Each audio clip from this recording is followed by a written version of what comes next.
반갑습니다, 여러분. 2015년 3월 15일입니다. 사순절 네 번째 일요일이죠. 이제 봄이 온 것 같아요. 아직 이제 파킹라트 쌓여 있는 눈들이 있는데 뭐 저거야 뭐 앞으로 한 달은 더 갈 테고 요즘까지 그래도 봄은 온 듯합니다. 오늘 밤 지금 눈발이 조금 날리죠. 오늘 밤 내일 새벽 사이에 눈이 좀 온다는 소식이 있기는 하지만 뭐 이 정도야. 사람 심리가 그런 것 같아요. 첫 겨울 되어가지고 눈이 2인치 온다. 와, 눈 온다 막 이러잖아요. 조금 있다가 5인치, 며칠 지나서 8인치, 그다음에 뭐 한 13인치 이러면 다시 2인치, 그러면 에이 이러고 간단 말이죠. 면역인가요? 하지만 아무리 사람의 심리가 면역된다 하더라도, 그래서 뭐 이 정도는 그냥 할 수 있어 라고 한다 하더라도 그냥 넘어가 버릴 수 없는 것도 있죠. 아마 여러분들도 갖고 계신 것이 있을 거예요. 이거는 뭐 1인치가 아니라 0.00000001인치라도 안 되는 이런 것들이죠. 아무리 우리가 이 대한민국의 역사가 이승만, 박정희, 전두환을 겪어서 대략 난감, 뭐 대략 면역이 되었나 뭐 그렇다 하더라도, 그래서 그때에 비하면 박근혜 정권은 뭐 봐줄 만하지 않냐 이럴 수도 있을 수 있겠지만 그래도 그럴 수 없다는 거죠. 왜냐하면 자유와 권리 이런 것들은요 대충 봐주고 넘어갈 수 있는 것이 아니기 때문입니다. 왜? 대충 봐주면은요 야금야금 먹거든요. 마치 낙타가 기어들어오는 것처럼. 그것이 권력의 속성이고, 그런 이유로 해서 박근혜 정권의 민주주의 파괴 그리고 역사의 훼손은 막아야 한다는 겁니다.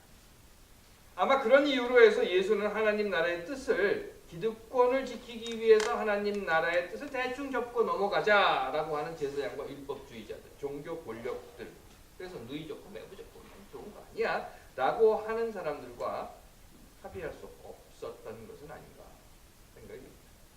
여러분들은 어떻습니까? 여러분들 각자 가지고 계신 어떤 것 중에서 뭐 그래 이건 줄 수도 있고 뭐 이건 모른 척하고 넘어갈 수도 있지만 이것만은 안 돼, 이건 합의할 수도 없고 합의되어서도 안 된다 라고 하는 것, 양보할 수 없는 것이 여러분들 각자에게 다 있을 겁니다. 그건 지킵시다. 아니 그건 지키십시오. 기도할게요.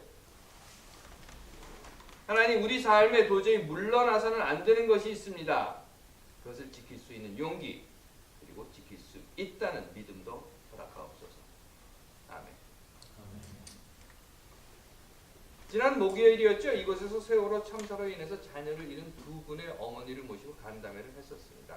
뭐 앞에 여러 사정도 좀 있기는 했어요. 어쨌든 간에 그렇다 하더라도 하기로 했고, 한다고 하면 우리식으로 하자.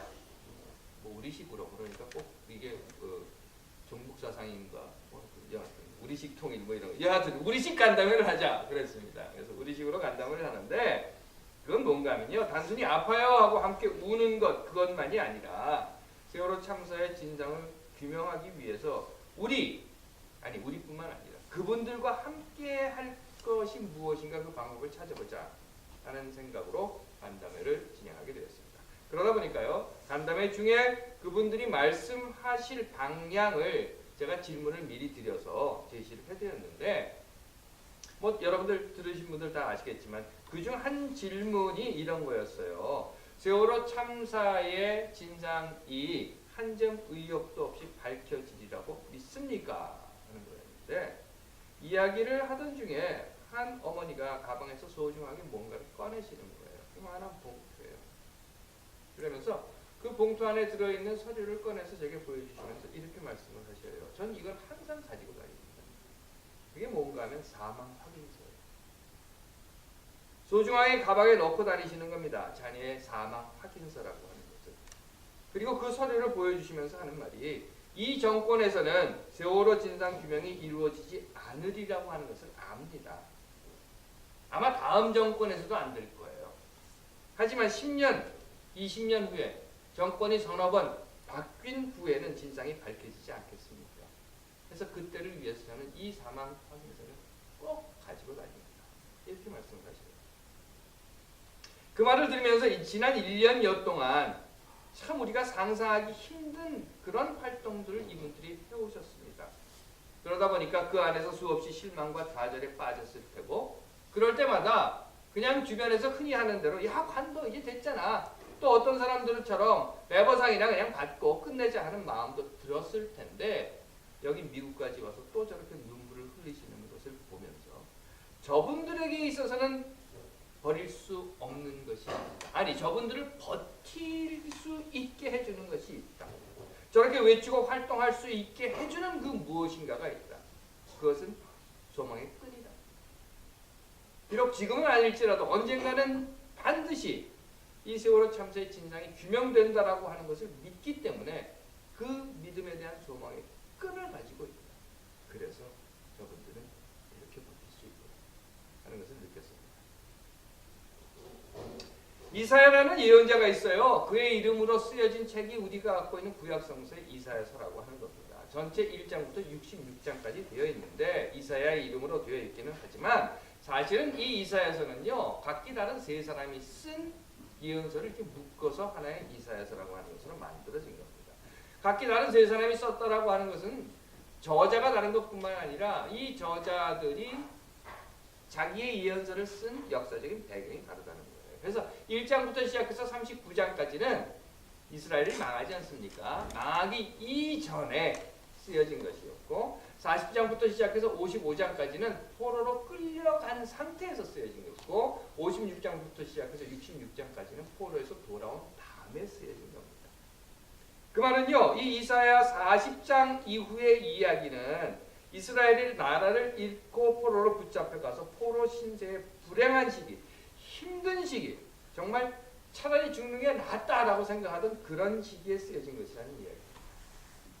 희망을 잃어버린 사람들, 나라를 잃어버린 사람들, 성전을 잃어버린 사람들, 가족들은 다 뿔뿔이 흩어져 버렸고 삶의 근거는 다 망가져 버렸고 그저 암울한 하루하루를 실망과 낙심 속에서 살던 그 이스라엘 사람들을 향해서 이사야서 40장은 이렇게 이야기하는 겁니다. 포로로 붙잡혀 있던 이스라엘의 암울한 시기에서 하지만 그 암울한 시기에서 이제는 죽을 수밖에 없어 라고 생각하는 그들을 향해서 이렇게 이야기를 하고 있는 겁니다. 피곤한 자에게는 능력을 주시며 무능한 자에게는 힘을 더하시나니 소년이라도 피곤하며 곤비하며 장정이라도 넘어져 자빠지되 오직 여호와를 앙망하는 자는 새 힘을 얻으리니 독수리의 날개치며 올라감 같을 것이요 다른 박질하여도 곤비치 아니하겠고 걸어가도 피곤치 아니하리로다. 우리들의 삶에서도 우리는 그런 경험들을 해요. 어떤 때는 이거 정말 죽을 수밖에 없는 처지에 빠졌구나. 아니 이렇게도 저렇게도 못하는 그런 경우. 아니 이렇게 하자니 이렇게 죽겠고 저렇게 하자니 저렇게 죽겠는 그런. 마치 토정 비결을 보니까 물가에 가면 물에 빠져 죽고 불 가까이에 오면 불에 타 죽고 산에 올라가면 떨어져 죽고 계곡에 내려가면 굴러 떨어지는 돌에 맞아 죽을 팔자라고 하는 그런 토정 비결 같은 거. 꼼짝할 수 없이 사방이 다 가로막혀 있는 그런 상황. 도저히 원인이 무엇인지도 모르고 이유가 무엇인지도 모르고 해답도 없어서 더 나아갈 수도 돌아설 수도 없는 그런 상황. 바로 이사야는 이 40장 포로로 붙잡혀 가서 더 이상 나갈 것도 더 이상 돌아설 것도 없는 차라리 죽는 게 낫다고 생각하는 상황에서 소망을 이야기하고 있는 것입니다. 소망이라는 단어를 히브리어에서 찾아보면요 티크바라고 해요. 근데 이 단어의 문자적인 해석 중에 하나는 줄이라는 뜻입니다. 줄. 전깃줄, 쇠줄, 가죽줄, 고무줄 하는 그런 줄이라는 거죠. 그 줄의 역할이 뭡니까? 묶어주는 역할을 해요. 그래서 포장을 할 때 이렇게 다 묶지 않습니까? 끈으로 흩어지지 않게 하려고. 또 이 줄이라고 하는 것은 연결시켜주는 역할을 합니다. 그래서 전깃줄은 전기를 통하게 연결시켜주는 거고 전화줄은 전화가 통할 수 있도록 연결해주는 역할을 합니다. 그렇게 본다고 하면 소망이란 묶는 것 그리고 연결하는 것이다 라는 의미를 갖고 있는 것이 아닌가 싶어요. 그렇기 때문에 이 소망이라고 하는 것은 잡아야 하는 겁니다. 이쪽 소망의 끝을 잡으면 저쪽에 있는 그 소망과 연결된다고 하는 것이죠. 만약 이 끈을 놓으면 저쪽 소망과 연결이 단절되고 마는 겁니다.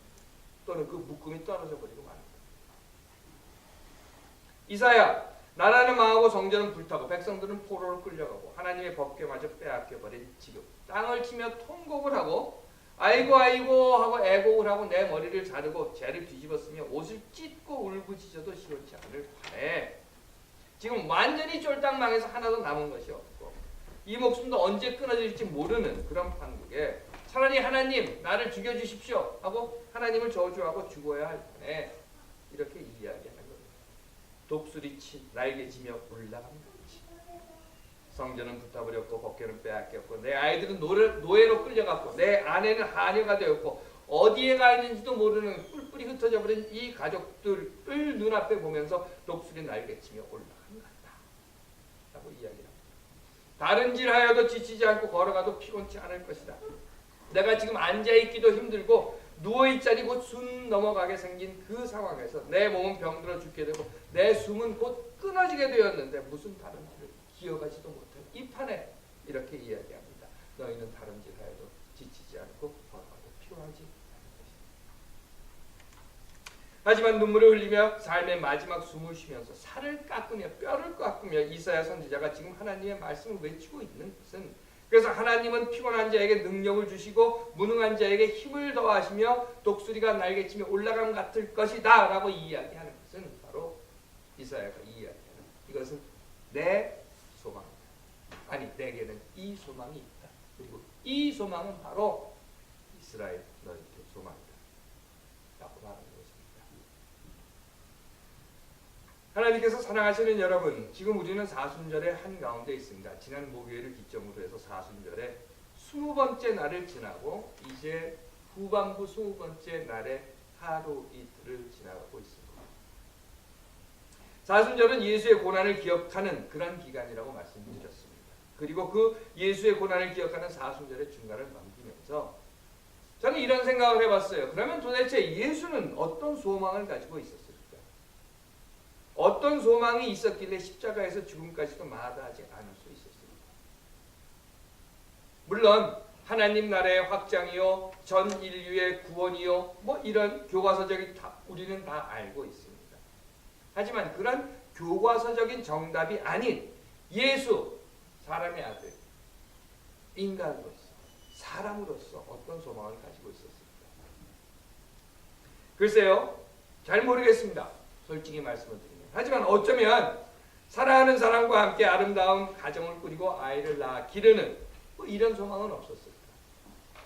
목수였다고 했습니다. 그러니 뭐 그리 찢어지게 가난한 삶을 살았던 사람도 아닐 테고 그러면 뭐 한두 푼 모아가지고 집도 장만하고 안식일에는 성전에 가서 축복도 받고 아이를 낳으면 할례도 주고 하는 그런 삶을 소망하지는 않았을까?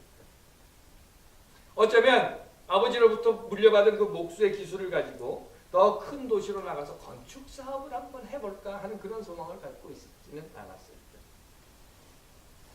그런데 왜 예수는 그 소망들을 다 버리고 십자가에서 죽었을까? 그런 소망이 있었다면 그 소박한 소망을 위해서 현실과 타협하거나 아니 타협까지는 아니더라도 그저 모른 척, 못 본 척하고 지나가 버릴 수는 아니 지나쳐 버릴 수는 없었어요. 그 어머니에게는 소망이 있었습니다. 언젠가는 자기 아이가 어떻게 죽었는지, 왜 죽어야만 했는지, 왜 구조를 하지 않았는지 그 모든 사실이 밝혀지리라는 소망. 그래서 그 아이의 사망 확인서를 소중하게 지니고 다니면서 그 힘든 길, 어려운 걸음을 마다하지 않고 울고 외치고 싸우고 도저히 포기할 수 없는, 아니 어쩌면 그 소망을 포기할 때에 더 이상 자신의 삶이 의미 없어지게 된다고 하는 것을 이미 알고 있는. 그러기에 노숙도 하고 삼보일배도 하고 도보행진도 하고 일베들의 그 더러운 수모도 마다하지 않으며 버티고 그리고 이것까지 와서 외칠 수 있고. 하나님께서 사랑하시는 여러분, 여러분들은 어떤 소망을 가지고 계십니까? 물론 학업에 관련된, 가정에 관련된, 학교에 관련된 뭐 이런 삶과 관련된 소망들을 여러분들은 모두 가지고 계실 것입니다. 또 그 소망의 끈을 잡고 있기 때문에 여러분들은 지금 여기에 이렇게 모여 살아갈 수 있다고 저는 압니다. 맞습니다. 하지만 우리 한 걸음만 더 멀리 봅시다. 지금 내 앞에 놓인 소망을 이루는 이유가 어떤 소망을 위한 것입니다. 아니, 다시 말씀드립니다. 나는 그 어떤 소망을 이루기 위해서 지금 내 앞에 놓인 이 소망을 이루고자 합니다. 여러분 각자의 몫이고 여러분 각자의 결정이며 여러분 각자의 삶과 소망인 것입니다. 흔히 들으신 것처럼 많은 한국 교회들이 이렇게 말을 해왔습니다. 하늘에 천국의 소망을 두고 살아라. 그 어떤 어려움이 있더라도 낙심하거나 절망하지 말고 굳건한 믿음으로 예수 잘 믿고 구원받아 살다 보면 하나님께서 불러주실 때 너희들은 모두 다 천국에 가서 천당에 가서 영원한 생명을 얻을 것이다. 그러므로 하늘의 천 소망을 두고 살아라.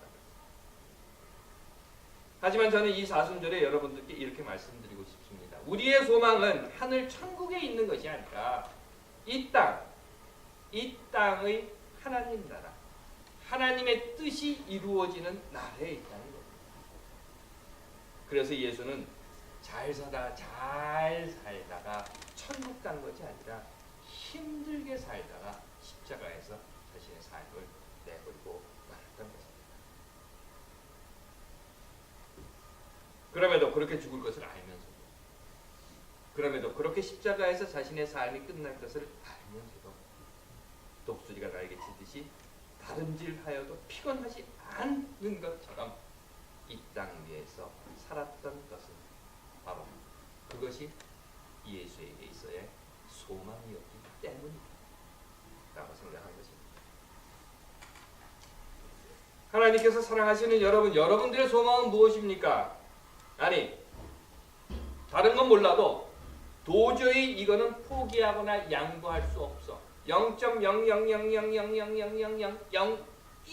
0.000000001인치라도 도저히 타협할 수 없다라고 하는 소망이 여러분들에게 있으십니까?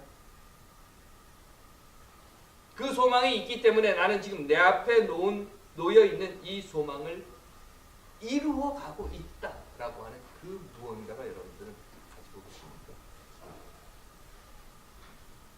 도저히 포기할 수 없고 타협할 수 없고 양보할 수 없는 그 소망.